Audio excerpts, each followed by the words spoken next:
салому алайкум бинандагони гиромӣ, нашри ҷамъбастии барномаи иттилооти навидро мустақиман аз телевизиони Сафина манзуратон мегардонем. Дар студия Суҳробшоҳ Давлатзода, сурдатарҷумон Авранг Қамаров. 19 июни соли 2024 дар шаҳри Душанбе иҷлосияи 18 Маҷлиси миллии Маҷлиси олии ҷумҳурии Тоҷикистон давлати шашум баргузор мегардад. Дар ин хусус қарори раиси Маҷлиси миллии Маҷлиси олии ҷумҳурии Тоҷикистон ба тасвиб расид. Тибқи иттилои шӯрои Маҷлиси миллии Маҷлиси олии ҷумҳурии Тоҷикистон дар иҷлосия Қонуни ҷумҳурии Тоҷикистон дар бораи танзими ҷашну маросим дар ҷумҳурии Тоҷикистон, Қонуни ҷумҳурии Тоҷикистон дар бораи масъулият барои таълиму тарбияи кӯдак, Қонуни ҷумҳурии Тоҷикистон дар бораи нишондиҳанда барои ҳисобҳо, Қонунҳои ҷумҳурии Тоҷикистон дар бораи ворид намудани тағйиру иловаҳо ба Кодекси ҷиноятии ҷумҳурии Тоҷикистон ва дар бораи ворид намудани тағйирот ба Кодекси ҳуқуқвайронкунии маъмурии ҷумҳурии Тоҷикистон, инчунин дигар қонунҳои қабул намудаи Маҷлиси намояндагони Маҷлиси олии ҷумҳурии Тоҷикистон баррасӣ карда мешавад.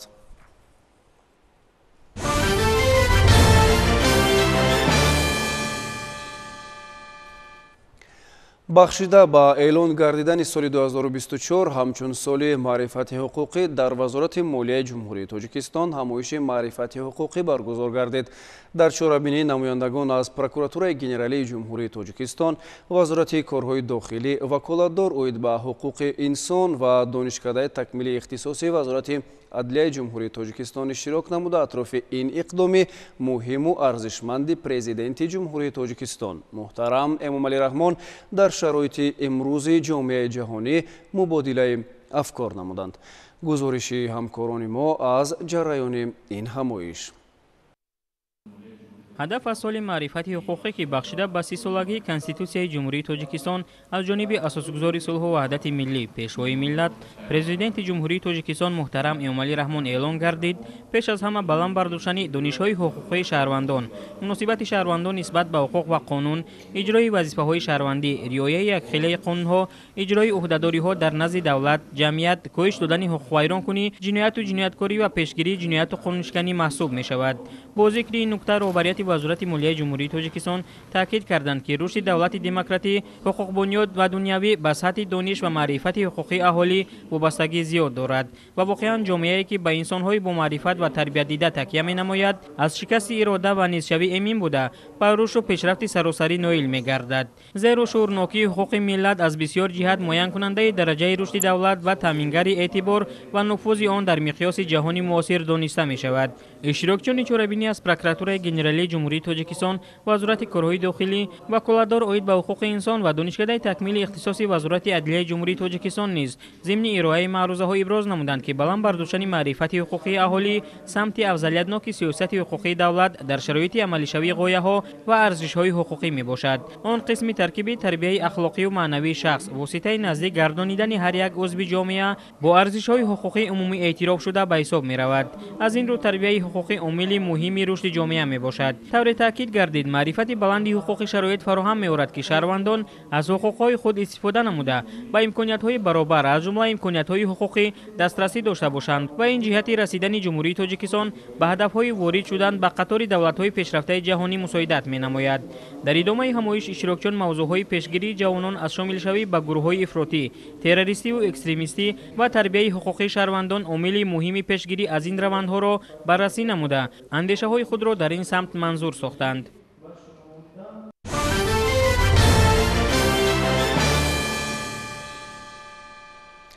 дар мулоқоти асосгузори сулҳу ваҳдати миллӣ, пешвои миллат, Президенти ҷумҳурии Тоҷикистон муҳтарам Эмомалӣ Раҳмон бо аҳли илму маориф ва зиёиёни мамлакат ки рӯзи 3 май дар шаҳри Душанбе баргузор гардид, як қатор камбудиву норасоиҳои дар соҳаи илм ва таълиму тарбия ҷой дошта, ошкор ва ҷиҳати бартараф намудани онҳо маслиҳатҳои судманд дода шуд.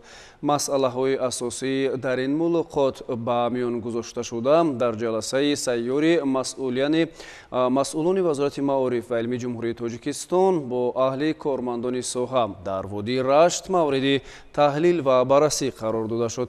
тафсилот дар гузориши ҳамкорони мо. فرهنگ نوحیه‌اش با اشتراک وزیر معارف و علم جمهوری تاجیکستان رحیم سعیدزاده جلسه سایر هیئت مشاوره وزارت معارف و علم جمهوری تاجیکستان با کارمندان ساحه معارف نوحیه‌های منطقه‌اش برگزار گردید. پیش از آغاز جلسه نمایش دستاوردهای خوانندگان مؤسسه‌های تعلیمی به نمایش گذاشته شدند که مهمانان از آن دیدن نمودند. در جلسه سایر هیئت مشاوره وزارت معارف و علم جمهوری تاجیکستان مدیران شعبه‌های معارف، دیرکتوران مؤسسه‌های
سطح زندگی سهامداران بهتر و بودجه خوجگی غنی می‌گردد. موافق دورنمای مقامات اجرایی حکومت دولتی شهر کلوب ما 52 گکتار رو کشتی کارتوشکا گذراندیم. حاصلنوکی کارتوشکا معین نمودیم که 150 تا 180 سنتینه را جمع‌آوری کرده ایستادند. خوجگیداران ما از ناحیه مسجد کویی و جلگاتور این تخم را دسترس نمودند و در منطقه ما همین کارتوشکای تخمی حاصل فراوان داده ایستاده. در جماعت دهاتی کلوب هم مسئولان میدان کشت کارتوشکا و پیاز را افزایش می‌دهند و بازار و مرکزهای سودای شهر کلوب را با محصولات خوش‌صفتی از جهت اکولوژی تازه خودی تامین می‌نمایند. همزمان در پایین فرآوردن نرخ محصولات و دسترسی بیشتر اهالی به سبزیجات تر و تازه مساعدت می‌کنند. بنابراین اطلاع ریاست کشاورزی شهر کلوب امسال در شهر کلوب موافق نقشه دورنما دهقانان در میدان 185 گکتار کارتوشکا و در میدان 320 گکتار پیاز کشت کردند که نسبت همین دوره سال گذشته زیاد می باشد. شیرین جان سفرزاده سیفالدین اسماعیلوف از شهر کلوب برای برنامه نوید.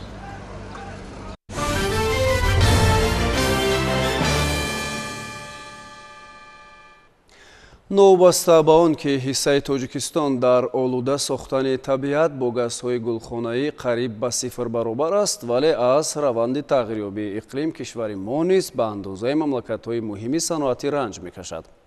дар давоми 10 солаи охир пурра нобуд шудани бештар аз 1000 пиряхт дар ҳудуди кишвари мо нишонаи он аст ки тағйирёбии иқлим ба ҳамаи гӯшаву канори дунё таъсири манфӣ хоҳад расонид. аз ин рӯ ташаббуси навбатии тоҷикистон дар мавриди эълон кардани рӯз ва соли байналмилалии ҳифзи пиряхҳо василаи камназирест барои муҳофизати ин сарвати бебаҳои табиӣ. шарҳи мавзӯъ дар гузориши ҳамкорони мо.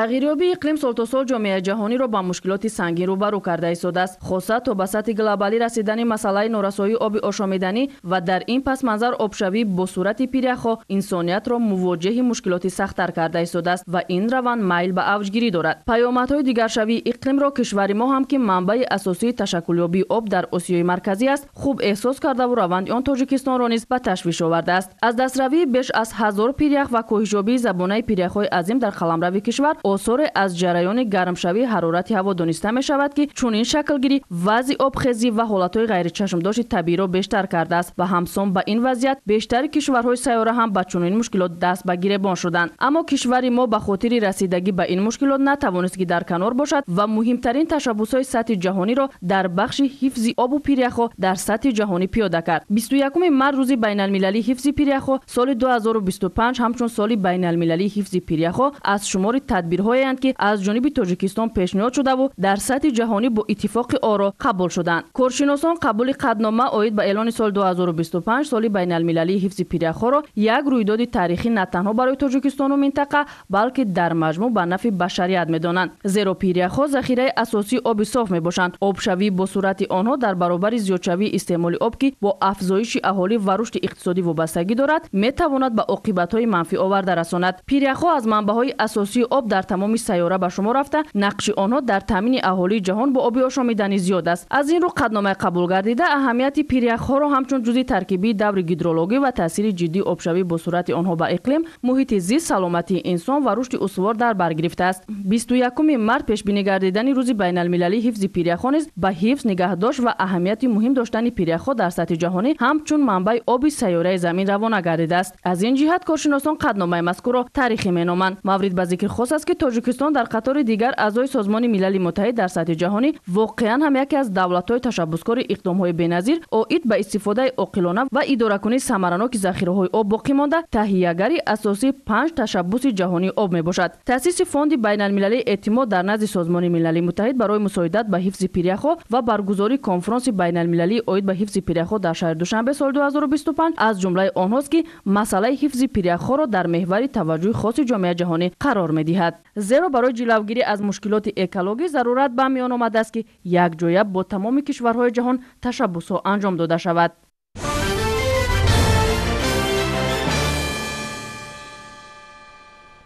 ҳамасола дар саросари дунё 5 июн ҳамчун рӯзи байналмилалии ҳифзи муҳити зист қайд карда мешавад. Воқеан ҳам бояд гуфт ки табиат дар сайёраи Замин тӯли чанд соли охир бештар аз ҳар вақти дигар ба ҳифзу нигоҳу бин ва солимгардонӣ ниёзи бештар пайдо кардааст. Зеро таъсири инсон ба табиат ҳарчи бештар мешавад ва ин боиси халалдор гардидани мувозинати табиӣ шудааст. ба муносибати рӯзи байналмилалии ҳифзи муҳити зист дар шаҳри Душанбе чорабинии калони тантанавӣ баргузор гардид. 52 сол қабл аз ҷониби Маҷмӯи умумии Созмони Милали Муттаҳид бо мақсади ҳушдор додани инсоният аз зуҳури муаммоҳои экологӣ ва ба хотири мусоидат ба беҳдошти вазъи экология санаи 5 июн ҳамчун рӯзи умумиҷаҳонии муҳити зист эълон гардид. таҷлили ин санъат дар Тоҷикистон шуруъ аз солҳои 2000 оғоз гардида, ҷашнгирии он сол аз сол бо роҳандозии аксияву корҳои зиёди фаҳмондадиҳӣ сурат мегирад. имсол низ ин тадбирро кормандони Кумитаи ҳифзи муҳити зисти назди ҳукумати Ҷумҳурии Тоҷикистон дар якҷоягӣ бо мақомоти иҷроияи ҳокимияти давлатии шаҳри Душанбе ва раёсати ҳифзи муҳити зисти шаҳри Душанбе бо баргузории чорабинии фарҳангиву фароғатӣ ва намоиши дастовардҳои соҳа доир намуданд. Нахуст меҳмонону иштирокчиён аз намоишгоҳи дастовардҳои соҳа ва маҳсулоти аз нигоҳи экологӣ тоза ки аз ҷониби мақомоти иҷроияи ҳокимияти давлатии 4 ноҳияи пойтахт ва муассисаҳои таҳсилоти миёна, ибтидоӣ ва олии касбии ҳудуди пойтахт ба маърази тамошо гузошта шуда буд, дида намуданд. Сипас дар оғози чорабинӣ муовини сарвазири Ҷумҳурии Тоҷикистон Сулаймон Зиёзода, муовини раиси шаҳри Душанбе Толиб Раимзода ва раиси Кумитаи ҳифзи муҳити зисти назди ҳукумати Ҷумҳурии Тоҷикистон Баҳодур Шерализода суханронӣ карда, мақсади асосии таҷлили рӯзи байналмилалии муҳити зистро тозаву озода нигоҳ доштани атроф, фароҳамсозии фазои тозаи экологӣ, ҳифзи муҳити солим ва таъмини маҳсулоти аз нигоҳи экологӣ тоза маънӣ дод намуданд. Қобил ба зикр аст ки бахшида ба рӯзи байналмилалии муҳити зист чанд озмуну мусобиқаҳо байни хонандагони мактабҳои таҳсилоти миёнаи умумии кишвар роҳандозӣ шуда буд ки ҷамъбаст гардида ғолибони онҳо дар вазъияти тантанавӣ аз ҷониби роҳбарияти мақомоти иҷроияи ҳокимияти давлатии шаҳри Душанбе ва Кумитаи ҳифзи муҳити зисти назди ҳукумати Ҷумҳурии Тоҷикистон бо диплому мукофотҳои пулӣ ҳавасманд гардонида шуданд.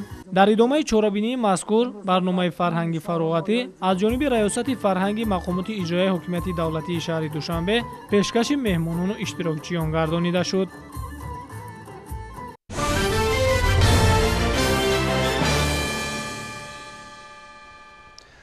дар Тоҷикистон ҳамчун кишвари пешоҳанг дар масъалаи ҳифзи табиат ва сарватҳои он талқини дӯст доштани табиат ва сарсабзу хуррам нигоҳ доштани он дар сатҳи зарурӣ ба роҳ монда шудааст.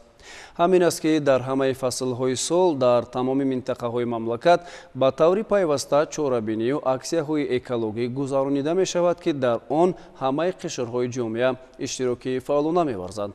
ҳамин аст ки Тоҷикистон дар минтақа ва ҷаҳон аз лиҳози экологӣ яке аз кишварҳои тоза ва сарсабзу хуррам эътироф шудааст. чорабиниҳои тантанавӣ ба муносибати рӯзи байналмилалии ҳифзи муҳити зист дар ҳамаи шаҳру ноҳияҳо дар сатҳи шоиста ҷараён гирифт.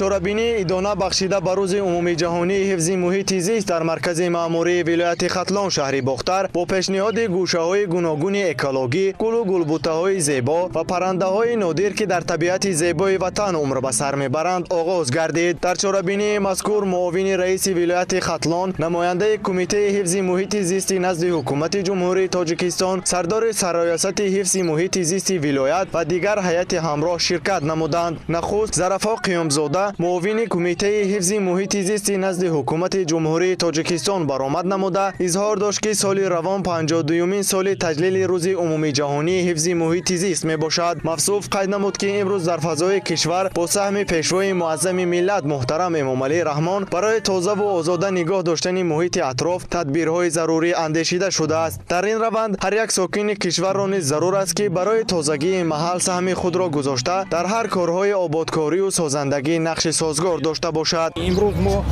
дар асоси нақша чорабиниҳо озмунҳои экологӣ гузарондем зери унвони табиатхонаи мост ва онро бояд ҳифз кард.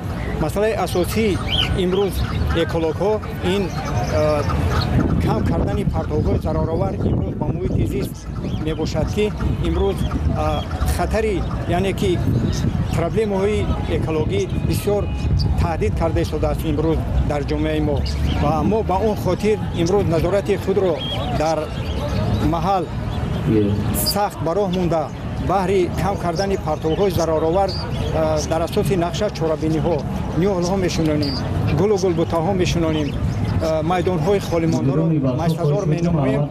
در ادامه چاره‌بینی معاون رئیس ولایت نیز به سخن برآمده اظهار داشت که حفظ محیط زیست یکی از عامل‌های اساسی برای رشد و انکشاف محل، سالمگردانی جامعه وسیله مهم ارزیابی می‌گردد و همساله در این سمت تدبیرهای ضروری از جانب مقامات اجرایی حکومت دولتی ولایت ختلان اندیشیده می‌شود. ما کارمندان بخش حفظ محیط زیست در نوعه دوستی در اساس فرمایش‌ها مسائل اکولوژی را در نوعه دوستی در عمل تطبیق نموده ایستادیم و در برابر این برنامه‌های دولتی در ساحه معرفت اکولوژی گذاشته ایستاده است.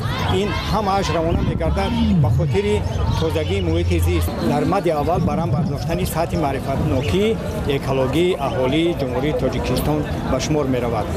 در قسمت دیگری چاره‌بینی از طرف سرایست حفظ محیط زیست ولایت ختلان با یک قطار کارمندان ساحه‌های گوناگون و نمایندگان وسایط اخبار عامه جهت ترغیب و تشویق حفظ محیط زیست انعکاس نظررس مسائل اکولوژی سهم ارزنده گذاشتند و خدمت‌های شایسته در این سمت با سپاسنامه و تحفه‌های خاطروی قدردانی گردیدند.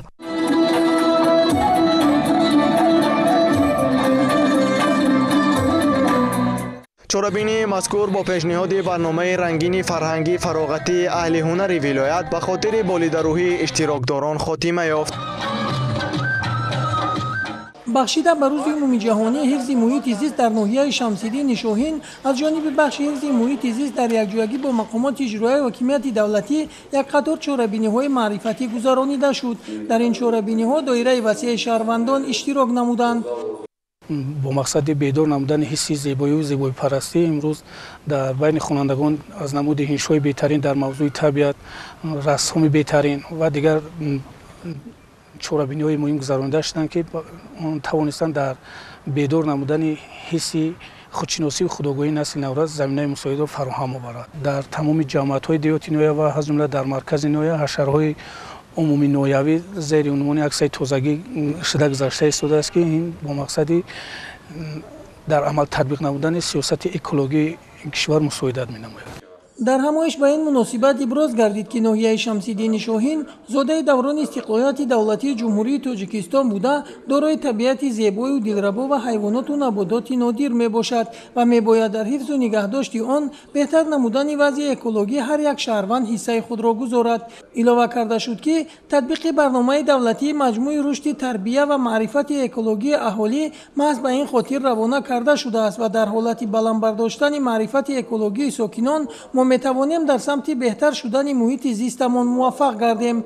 در حالت تنتنوی به یک قطار فعالان و رهبران تشکیلات و کارخانه‌ها برای اشتراک فعالانه در عکسیه‌های تازگی محل، عکسیه ساحل، نهالشینانی و کبوت‌گذارکنی، سپاسنامه‌های کمیته حفظ محیط زیست و بخش حفظ محیط زیست ناحیه سپریده شد. در جماعت‌های دیهاتی ناحیه نیز چاره‌بینی‌های گوناگون از جمله کشیدن رسم بهترین در موضوع طبیعت زیبای دیار و انشای بهترین دایر گردید که نورسان و جوانان با اشتراک فعال خویش از طبیعت دوستی و مهمپرستیشان درک دادند. از اصطلاح اکولوژی برمیاد که معنای طبیعت محیط زیست میباشد. اکولوژی قسم اساسی طبیعت بوده. این فن را از ابتدایی همچون شناسایی با طبیعت می‌آموزد. زولوژی، بیولوژی، طبیعت شناسی پیرو فن اکولوژی میباشد.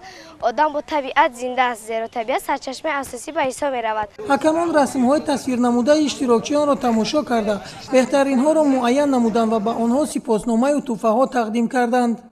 جماعت دیهات سرچشمه زیاده از 150 خواننده در این آزمون اشتراک کرده ایستاده است. در اینجا نامیناسی‌های رسمی بهترین، شعر بهترین، حکایه‌های بهترین و معروضه‌های بهترین به قید گرفته شدند. یکی از همین رسم‌های بهترین در حدود جماعت سرچشمه خوانندگان مکتب رقم 34 که جای یکم داده شده است. در دیگر جماعت‌های دیهاتی ناحیه نیز چنین چاره‌بینی‌ها جهت بلند برداشتن معرفت اکولوژی ساکنان برگزار کرده شد. در تازه نگاه داشتن محیط زیست من هم سهم می‌گذارم. با همین عنوان در ناحیه به نام میر سعید علی حمدانی بخشیده به روز 5 ایون روز عمومی جهانی محیط زیست با ابتکار بخش حفظ محیط زیست همایش‌های ادانه برگزار گردیدند. چاره‌بینی ادانه اکولوژی با اشتراک جانشین رئیس ناحیه به نام میر سعید علی حمدانی، کارمندان بخش حفظ محیط زیست، راهبران مؤسسه‌های تعلیمی، آموزگاران فن‌های گیوگرافیا و طبیعت شناسی، اعضایان محفل‌های دوستداران طبیعت، اختیاریان نزد بخش حفظ محیط زیست در مؤسسه تحصیلات میانه عمومی رقم 54 در مرکز ناحیه برگزار گردید. نمایش نمادهای گوناگون گلها، مسئول کارهای طبیعت دوستان ناحیه، آرایش گلهای موسمی، انعکاس زیبایی طبیعت و محافظت آن، طریق کشیدن رسم بهترین و در این موضوع نوشتن انشای بهترین طور اطلاع دادن توجه نورسان و جوانان را برای اشتراک در این چاره‌بینی جلب نمود. از روی مشاهده ها عیان بود که به این آزمون نورسان با تیاری خوب آمده از این همایش اکولوژی تاثیرات های نیک برداشتند. ما خوانندگان سرول وظیفه داریم که محیط خود را تازه و آزاده نگاه داریم. این پیش از همه به آب وابستگی دارد، چون که ما میتوانیم به واسطه آب محیط خود را تازه نگاه داریم و گل و گیاه درختان را از تاثیرات و عامل‌های ضرررسان ایمن نگاه داریم. و البته ما باید پیش از همه در حفظ طبیعت خود کوشش نماییم و پرتوها را از آن به آنجا پرتوها را نپرتویم و آن را تازه و آزاده نگاه داریم. در قسمت رسمی چاره‌بینی سردار بخش حفظ محیط زیست ناحیه به نام میر سعید علی حمدانی از نورسان دعوت به عمل آوردند که طبیعت را دوست دارند، تازگی محیط را رعایت نموده، پرتوها را هر کجا نپرداخته بلکه در جایهای معین گردیده پرتویند، درختان را محافظت نموده دوستی پرنده ها باشند. این چاره‌بینی امروزه به هر یک کودک، به هر یک خواننده تاثیر مثبت خود را رسانید. از این من بعد خوانندگان وادار میشوند که محیط زیست را، محیط طبیعت را چون گوهرک چشم نگاه دارد. ما کوشش میکنیم که چنین معرکه ها، چنین چاره‌بینی ها را زیادتر نماییم تا معرفت اکولوژی خوانندگان را بلند برداریم. بخشیده به روز عمومی جهانی محیط زیست، نورسان در موضوعهای حفظ طبیعت سرفکرانه استفاده نمودن آب نوشابه، ذخیره‌های طبیعی، هوای تازه با معروضه‌های جالب و پرمضمون برآمد نموده. وابسته به این موضوع صحنه‌های تربیوی نمایش دادند. در جنبش غالبان نامیناسی‌های انشای بهترین و رسم بهترین از نام مقامات اجرایی حاکمیت دولتی ناحیه با سپاسنامه‌ها قدر کرده شدند.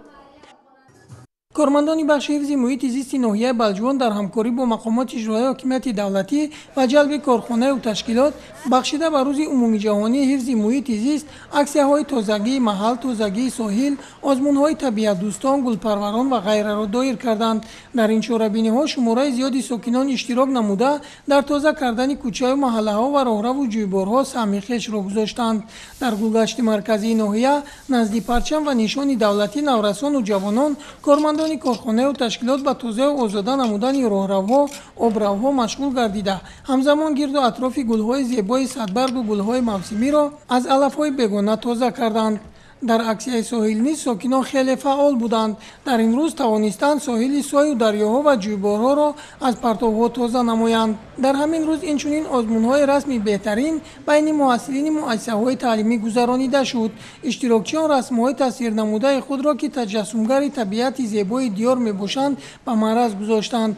هیئت یکمان برای معین نمودن غالبان این بخش رسم‌ها را از نظر گذرانیده بهترین‌هایش را انتخاب کرده به آنها افتخارنامه و تحفه‌ها تقدیم نمودند. بخشیده به روز جهانی محافظت محیط زیست در ناحیه واسه همایش معرفتی دایر گردید. چاره‌بینی مذکور با ابتکار شعبه حفظ محیط زیست در همبستگی با شعبه معارف ناحیه راه اندازی شده. در آن از شهرک و دهات ناحیه طبیعت دوستان شرکت ورزیدند.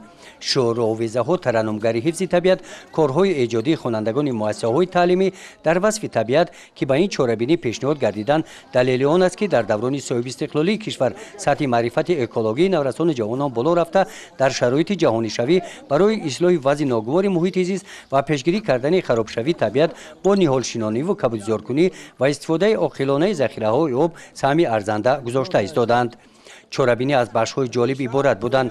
در بخش سوال جواب‌ها عاید محافظت طبیعت موقع جهانی تاجیکستان در سمت محافظت محیط زیست اشتراکچیان با سوال‌های اعضایان حکمان جواب‌های پورا گردانیدند. در جنبست از نام شعبه حفظ محیط زیست و اشتراکچیان بهترین سپاسنامه و تحفه‌های مالی تقدیم کرده شدند. قید نمودن روز عمومی جهانی حفظ محیط زیست به آن خاطر است که امروز در نزد جامعه جهانی در برابر مسئله های گوناگون حل طلب پرابلم اکولوژی نیز در مد اول است. به راه ماندن چاره‌بینی های گوناگون در شکل آزمون و ویکتورینه ها میان نورسان و جوانان برای بلند برداشتن معرفت اکولوژی شهروندان، تازگی و زیبایی طبیعت اهمیت کلان دارد. در شهر ترسونزاده چاره‌بینی ها بخشیده به روز بین المللی حفظ محیط زیست با برگزاری چنین تدبیرها عملی گردید. امروز بخشیده به روز بین المللی حفظ محیط زیست در شهر ترسونزاده چاره‌بینی ایدانه برگزار شد که در آن تمام مؤسسه‌های شهر ترسونزاده برای آزمون رسمی بهترین، انشای بهترین و معماری کارهای معماری بهترین اشتراک نمودند. این چنین بخشیده به روز بین المللی حفظ محیط زیست عکس تازگی ساحل، شهرها و محل برگزار گردید که در آن زیاده از 2000 ساکنان تمام محل‌های جماعت‌های دهات مؤسسه‌ها برآمده پرتوهایی که در ساحل، در شهرها و در محل‌ها بودند برطرف نموده و پرتوهای اساسی شهر بوده جایگیر نمودند. نماینده مقامات اجرایی حاکمیت دولتی شهر ترسونزاده ضمن برآمد خود بیان نمود که با مقصد اجرای قرار حکومت جمهوری تاجیکستان درباره عملی‌گردانی قطعنامه مجمع عمومی سازمان ملل متحد عاید به سال بین المللی حفظ پریخ‌ها جهت تهیه لایحه کنسپسیای خریطه راه گروه‌های کاری بین اداروی و تکنیکی از حساب متخصصان با تجربه وزارت و اداره‌های مربوطه تأسیس یافته است. گفته شد که تنها در یک جایگی ما میتوانیم مشکلات حفظ محیط زیست را که حیات آرام و سالمی اهل بشر با آن ارتباط قوی دارد حل و فصل نماییم. اشتراکداران هنر و مهارت بلند خوانندگان را تماشا کرده به آنها بهای خوب دادند. گذرانیدن چنین چاره‌بینی فهمش جوانان را نسبت به حفظ طبیعت زیاد خواهد کرد. میان محصلین مؤسسه‌های تعلیمی شهر برای دریافت بهترین تصویر طبیعت و بهترین انشای انعکاس کننده حفظ محیط زیست آزمون اعلان گردیده بود و غالبان آزمون با افتخارنامه و مکافات‌های مقامات اجرایی حاکمیت دولتی قدردانی کرده شدند.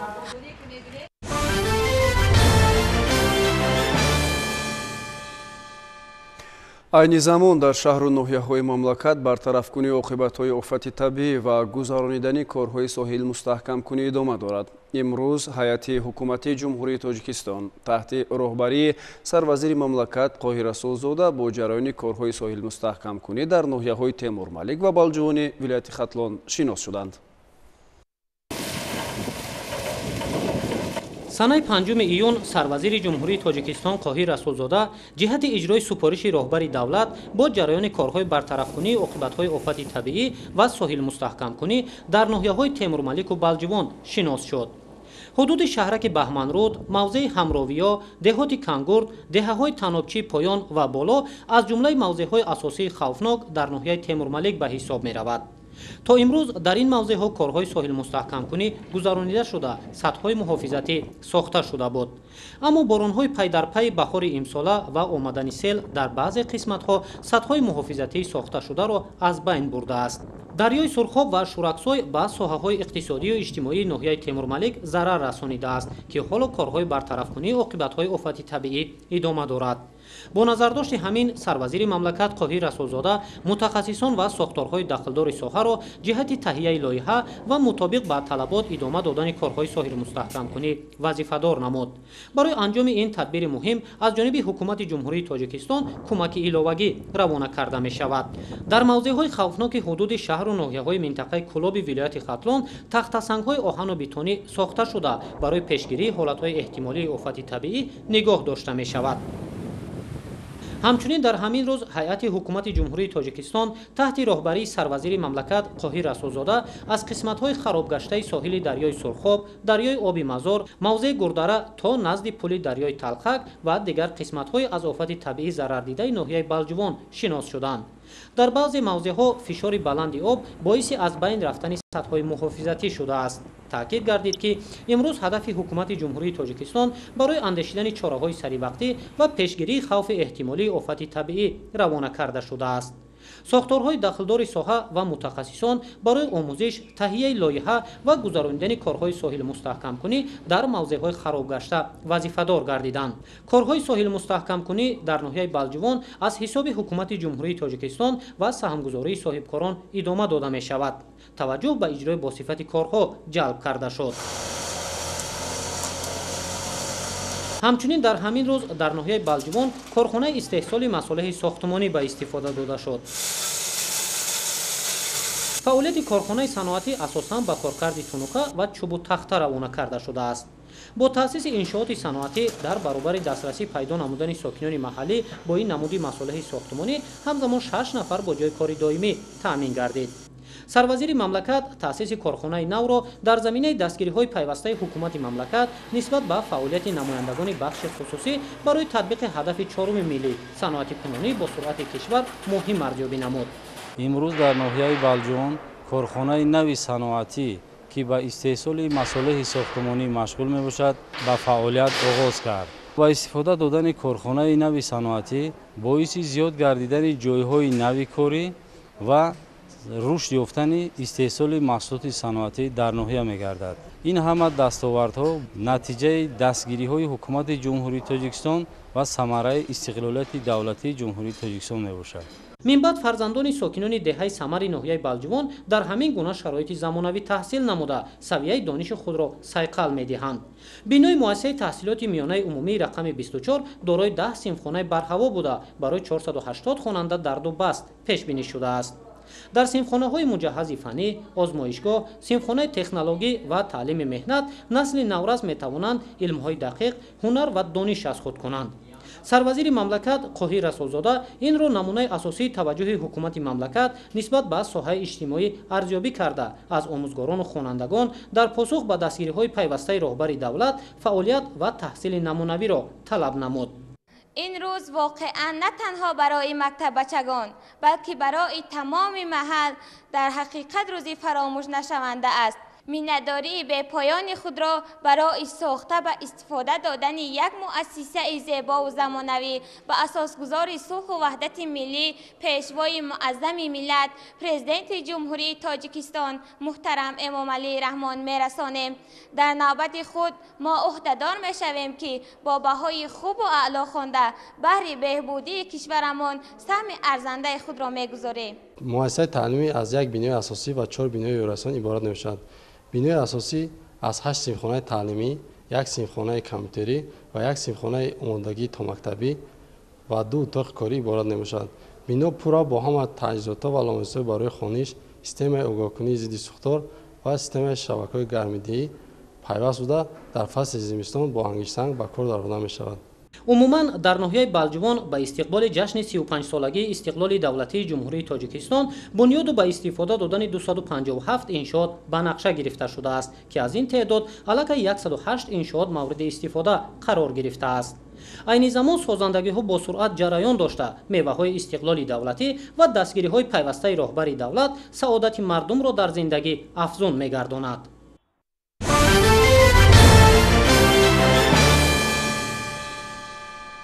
خبرها از خارج کشور. باستانشناسان در شهر ریم قدیمه پامپئی یک حجره نادر را کشف کردند. طبق معلومات در دیوارهای آن